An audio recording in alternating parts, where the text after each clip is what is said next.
Hi friends, నేను మీ mister Byreddy.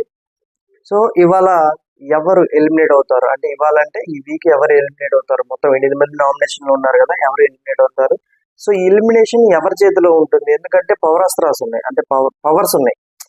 విమానుల దగ్గర పవరాస్త్ర ఉంది, తనుజ దగ్గర సేవింగ్ పవర్ ఉంది, గౌరవ్ దగ్గర బిగ్ బాస్ ను సలహా అడిగే పవర్ ఉంది.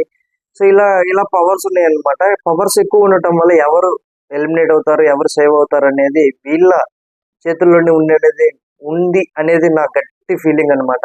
సో మాక్సిమం తనుజ చేతిలో ఉంటుంది అనేది నా గట్టి ఫీలింగ్. ఎందుకంటే బాటమ్ 2 వచ్చేసరికి ఎక్కువ మన రామును దివ్యల మాధురి గారిని ఇద్దరిని పెట్టి ఎవరిని సేవ్ చేస్తారు అనేది చూస్తారేమో అని నేను అనుకుంటున్నా.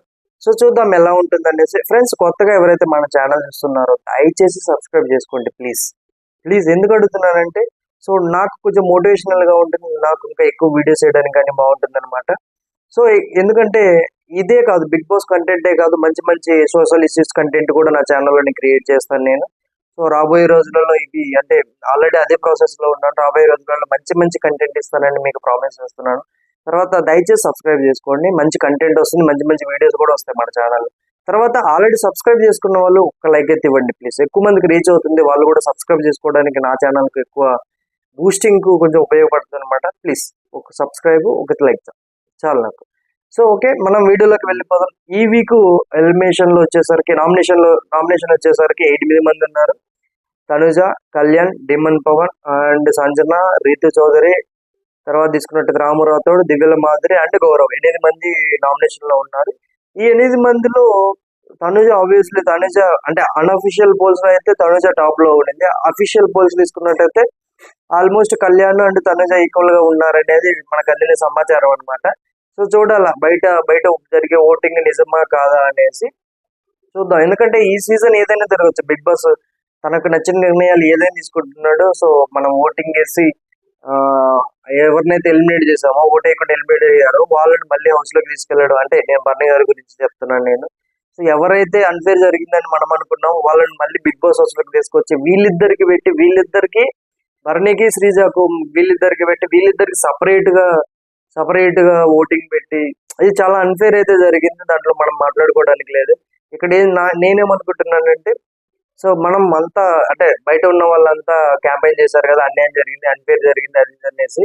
అరే బాబు, అన్ఫేర్ గా ఏం కాదు, ఇదిగో అఫీషియల్ గా మేము ఓటింగ్ ద్వారా ఎలిమినేట్ చేస్తున్నాం అనేసి శ్రీజన్ ఎలిమినేట్ చేయడానికే ఈ ప్రాసెస్ పెట్టారనిపించింది. దాంతోపాటు బర్నీ గారిని హౌస్ లోకి తీసుకురావడానికి కూడా ఈ ప్రాసెస్ పెట్టినట్టు నాకు అనిపిస్తుంది అనమాట. తర్వాత తీసుకున్నట్టయితే సో ఈ వీక్ తనుజకు అయితే కొంచెం నెగిటివ్ కంటెంట్ ఉంది. ఎందుకంటే ఆ ఫుడ్ మానిటర్ విషయంలో వచ్చే గొడవలు అవ్వచ్చు, ఫుడ్ దగ్గర జరిగిన ఇష్యూస్ అవ్వచ్చు, వచ్చిన టాస్క్ ని గెలవలేకపోవడము, ఈ బంధుత్వాలు ఒక గొడవ పట్టం మళ్ళీ తర్వాత కలిసిపోవడం, ఇవన్నీ తనకు నెగిటివ్ అయింది అనమాట.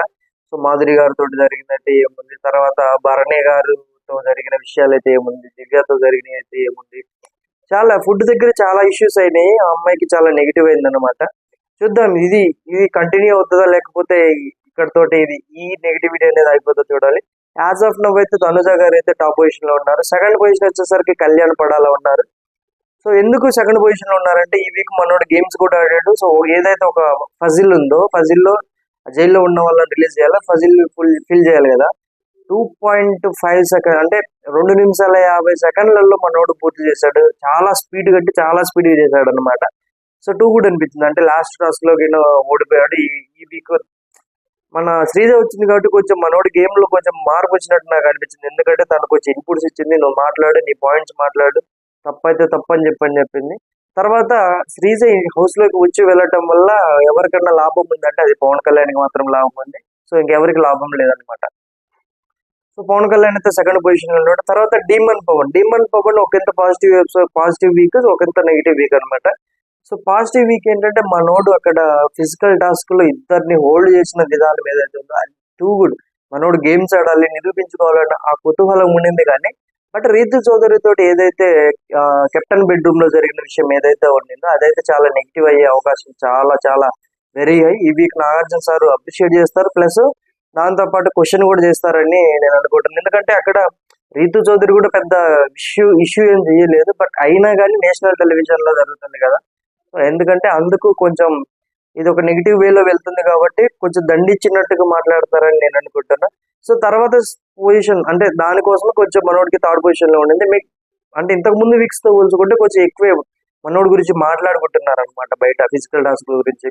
ఎవడు డిమన్ పవన్ ఎవడు అనే దాని గురించి మాట్లాడుకుంటున్నారు. తర్వాత తీసుకున్నట్టయితే 4th 5th పొజిషన్ లో రితు చౌదరి అండ్ సంజన గారు ఉన్నారు. పెద్ద డిఫరెన్స్ ఏం లేదు. సో సంజన గారి కంటే ఇమ్మాన్యుయల్ ఓటింగ్ అయితే పడుతుంది, ఎందుకంటే ఇమ్మాన్యుయల్ కొంచెం క్లోజ్ గా ఉంటుంది. ఈ వీక్ కొంచెం నెగిటివ్ కూడా ఏం లేదు. 1-2 ఇన్సిడెంట్లు అయితే నామినేషన్ లో అవ్వచ్చు, తర్వాత వచ్చేసరికి తనుజ దగ్గర అవ్వచ్చు, ఇలాగ 1-2 ఇష్యూస్ అయితే నడిచినాయి. తర్వాత అది దొంగతనం చేసిందిలే కానీ అది పెద్ద మ్యాటరే కాదనమాట.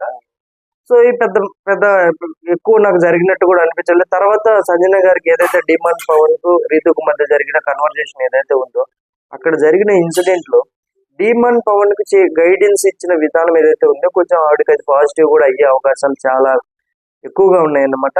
దాంతోపాటు ఇమ్మని నామినేషన్ లో లేకపోవడము, తను సంజన గారు అక్కడ ధైర్యంగా ఉన్నారనమాట. మేబీ అందుకే ఈ వీక్ కొంచెం అలా చేయలేదనిపించింది నాకు. లాస్ట్ వీక్ అన్నారు కదా నామినేషన్ లోకి వచ్చేసరికి సైక్ గా చేస్తారు అనేసి, మేబీ దాని వల్ల తగ్గించుకున్నట్టు నాకు అనిపించింది. తర్వాత రీతు చౌదరి తీసుకుంటే కొంచెం అంటే నెగిటివ్ ఉంటుంది కానీ అమ్మాయికి నామినేషన్ లో ఏదైతే మాట్లాడిందో, నామినేషన్ లో దివ్యల మాధురి గారిని సైలెంట్ చేసిందంటే మామూలు మ్యాటర్ కాదు. సో తర్వాత తీసుకున్నట్టయితే నిన్న తీసుకుంటే దివ్యతోడు జరిగిన గొడవ అవ్వచ్చు, హౌస్ లో తను ఎక్కడ తను ఏదైతే కరెక్ట్ పాయింట్ అనుకుంటుందో అది కరెక్ట్ పాయింట్ వాళ్ళకి చెప్తుంది అనమాట. సో అక్కడ తను మార్కులు కొట్టేస్తుంది. మేబీ రీతు చౌదరి కూడా సేవ్ అవుతుంది, ఎలిమినేట్ అయితే అవ్వదు. సో బాటమ్ 3 తీసుకున్నట్టయితే దివ్యల మాధురి గారు, రాము మరియు గౌరవ్ ఉన్నారు. సో మేబీ గౌరవ్కు తన పవర్ ఉంది కాబట్టి గౌరవ్కు బిగ్ బాస్ ను సలహా అడిగేసి నేను సేవ్ అవ్వాలంటే ఏం చేయాలనుకున్నాం అంటే అని మనోడికి నా పవర్ అడిగితే మేబీ మనోడు ఈ వీక్ ఆ పవర్ కింద వాడితే సేవ్ అవ్వచ్చు. తర్వాత బాటమ్ 2 వచ్చేసరికి దివ్యల మాధురి గారు మరియు రాము ఉన్నారు. సో వీరిద్దరిలో ఇద్దరు ఎలిమినేట్ అవుతారా ఒకరు ఎలిమినేట్ అవుతారా అనేది తనుజ చేతిలోనే ఉండింది. ఎవరిని సేవ్ చేస్తుందని అని మీరు అనుకుంటున్నారు కామెంట్ చేయండి. నేనేమనుకుంటున్నానంటే రాముకైతే వాడదు. ఎందుకు వాడదని నేను అంటున్నానంటే, నేను ఏదైతే కెప్టెన్సీ టాస్క్ జరిగిందో కెప్టెన్సీ టాస్క్ లో క్లియర్ గా అన్ఫేర్ డిసిషన్ ఇచ్చాడు అనమాట రాము.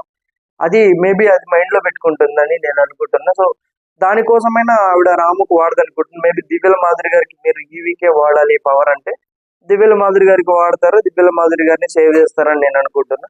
సో ఈ వీక్ ఫ్రెండ్స్, మీరు ఈ వీక్ ఎవరు ఎలిమినేట్ అవుతారు, ఎవరు సేవ్ అవుతారు, ఎలిమినేషన్ ఎవరి చేతిలో ఉంటుందని మీరు అనుకుంటున్నారో కామెంట్ చేయండి.